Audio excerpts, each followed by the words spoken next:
Actors Hansika Motwani and Sohail கத்தூரியா இவங்க ரெண்டு பேருக்கும் அபிஷியலா இப்போ விவாகரத்து கிடைச்சிருக்கு. இந்த விஷயம் தான் இப்போ சோஷியல் மீடியா முழுசும் வைரல் ஆயிருக்கு. சோஹேல் கத்தூரியாக்கு இதுக்கு முன்னாடி ரிங்கி பஜாஜ் அப்படிங்கிறவங்கள மேரேஜ் ஆகி விவாகரத்தும் ஆயிருந்தது. அந்த ரிங்கி பஜாஜ் வந்து சோஹேல் கத்தூரியா ஹன்சிகாவோட க்ளோஸ் ஃப்ரெண்டா இருந்தாங்க அப்படின்றதும் குறிப்பிடத்தக்கது.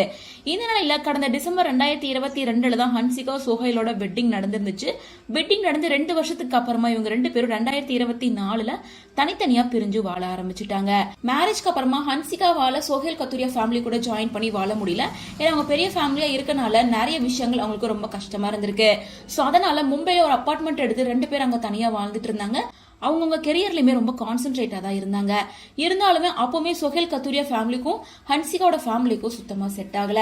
தொடர்ந்து நிறைய ப்ராப்ளம் வந்துட்டே இருந்துச்சு. ஹன்சிகா சைட்ல இருந்தும் தன்னோட அண்ணி கூட ஹன்சிகாவுக்கு ஏற்பட்ட பிரச்சனை, சொத்து பிரச்சனை, விவாகரத்து பிரச்சனை அப்படின்னு பல பிரச்சனைகள் போயிட்டு இருந்துச்சு. தன்னோட அண்ணனோட ஒய்ஃபுக்கு விவாகரத்து ஆனதுக்கு காரணமே ஹன்சிகா தான் அப்படின்னும், சொத்து பிரச்சனைக்காக ஹன்சிகா மிரட்டுறாங்க அப்படின்னு போலீஸ் கம்ப்ளைண்ட் கொடுத்திருந்த நிலையில அந்த இஷ்யூ ஒரு சைட் போயிட்டு இருந்த நிலையில இப்போ அவங்க பர்சனல் லைஃப்லயுமே அவங்களுக்கு நிறைய ப்ராப்ளம் வந்திருக்கு. ஏன்னா இவங்க 2024 விவாகரத்து வாங்கி பிரியலாம் முடிவு பண்ணதுக்கு அப்புறமாவே அவங்க இன்ஸ்டாகிராம்ல 1-2 பேர் எடுத்துக்கிட்ட எல்லாத்தையுமே வந்து டெலீட் பண்ணிட்டாங்க. ஒருத்தர் அன்ஃபாலோ பண்ணிருந்தாங்க. சோ இதுக்கப்புறமா இந்த ரிலேஷன்ஷிப்பை கண்டினியூ பண்ண முடியாது அப்படின்னு சொல்லிட்டு 2025 விவாகரத்து மனுவை தாக்கல் பண்ணிருக்காங்க. இந்த நிலையில மியூச்சுவலா 2 பேருக்கும் மும்பைல விவாகரத்து ஆயிருக்கு. விவாகரத்துக்கு அப்புறமா சோஹேல் கத்தூரியா கிட்ட இருந்து எந்த வித ஜீவனாம்சம் பணமும் வேண்டாம் அப்படின்னும், எனக்கு விவாகரத்து மட்டும் கிடைச்சா போதும் அப்படின்னு ஹன்சிகா ரெக்கார்ட் பண்ணிருக்காங்க. சோ அதனால இவனோட விவாகரத்து ரொம்ப சீக்கிரமாவே நடந்து முடிஞ்சிருச்சு. சோ இதுக்கப்புறமா அபிஷியலா 2 பேரும் விவாகரத்து வாங்கி பிரிஞ்சுட்டாங்க. சோ சோஹேல் கத்தூரியா இதுக்கப்புறம் என்ன பண்ண போறாரு அப்படிங்கறதும் தெரியல.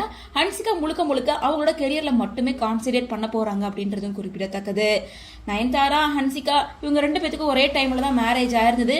ஹன்சிகா வந்து அவங்களோட மேரேஜை வந்து ஜியோ ஹாட்ஸ்டாருக்கு சேல் பண்ணியிருந்தாங்க. அதே போல நயன்தாரா நெட்ஃபிளிக்ஸுக்கு சேல் பண்ணியிருந்தாங்க. இப்படிப்பட்ட சூழ்நிலையில மேரேஜ் ஆகி 4 வருஷத்துக்குள்ளார இப்படி 2 பேரும் பிரிஞ்சுட்டாங்க அப்படின்னு சொல்லி பலருமே அவங்களோட வருத்தத்தை தெரிவிச்சிட்டு இருக்காங்க. இதனால ஹன்சிகா அடுத்து என்ன பண்ண போறாங்க, இதை பத்தி அஃபீல் ஸ்டேட்மெண்ட் அவங்களே ரிலீஸ் பண்ணுவாங்களா என்ன அப்படிங்கறத வெயிட் பண்ணி தான் பார்க்கணும்.